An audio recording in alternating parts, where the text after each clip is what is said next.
The room smelled of antiseptic and stale air, a cold blend of sterility that clung to the back of my throat. Machines hummed softly beside me, their beeping the only proof I was still tethered to this world. My head throbbed a dull, constant ache, but the painkillers kept me floating somewhere between awareness and oblivion. It wasn't the car accident that hurt the most. It was her voice. "He's not the father of my kids, anyway." The words sliced through the haze, louder than the machines, louder than my own labored breathing. I hadn't even opened my eyes yet, but I knew that voice, soft but cold. The one I used to wake up next to every morning. My wife Laura. I kept still. Maybe I was dreaming. Maybe the painkillers were playing tricks on me.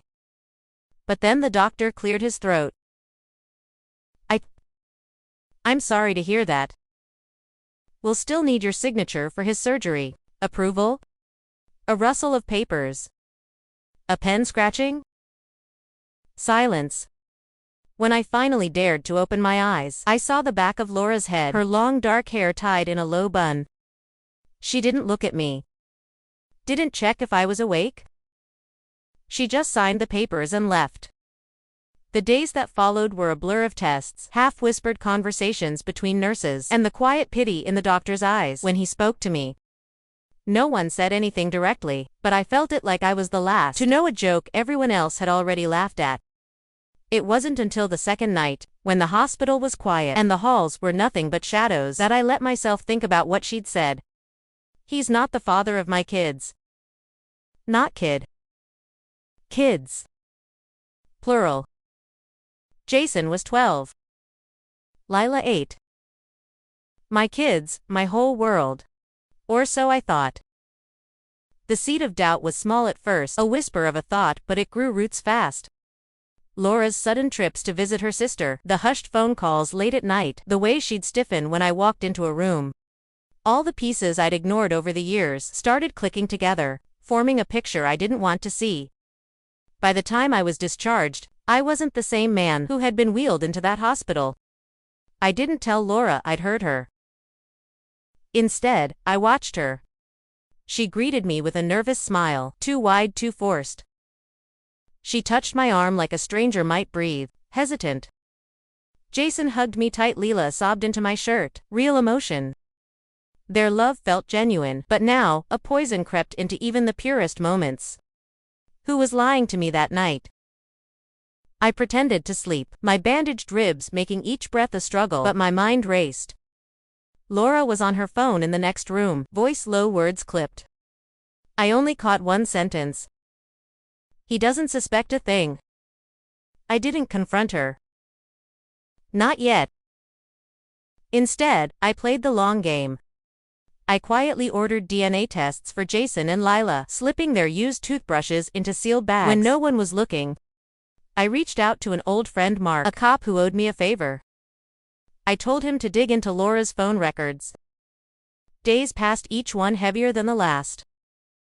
Laura's smile grew thinner, her affection more rehearsed. She knew something was off. And then the results came. Jason was mine. Lila was not. I stared at the papers for what felt like hours. Jason, my boy, my firstborn, was truly my son. But Lila, sweet, innocent Lila, wasn't. I didn't cry. I didn't rage. I planned. It all unraveled one rainy evening. Laura came home late, hair damp, lipstick smudged, the kind of careless mess that suggested a hasty goodbye rather than a long day at work.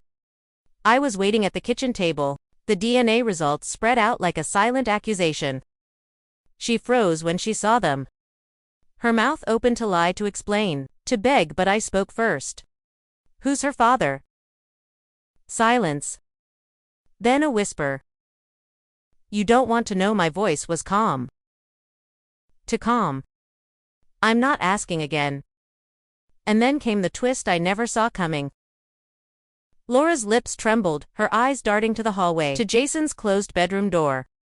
And in that moment I realized the truth was far darker than a simple affair. Because it wasn't a stranger's name she spoke. It was Mark's, my best friend. The cop I asked to help me uncover her secrets. The world didn't just tilt, it shattered. I didn't speak, didn't move. Laura took a step back suddenly, afraid of the quiet fury boiling beneath my skin. You were never supposed to find out, she whispered. Mark was there when you were in the hospital. He told me you were asking questions. Her voice broke. But I wasn't listening anymore.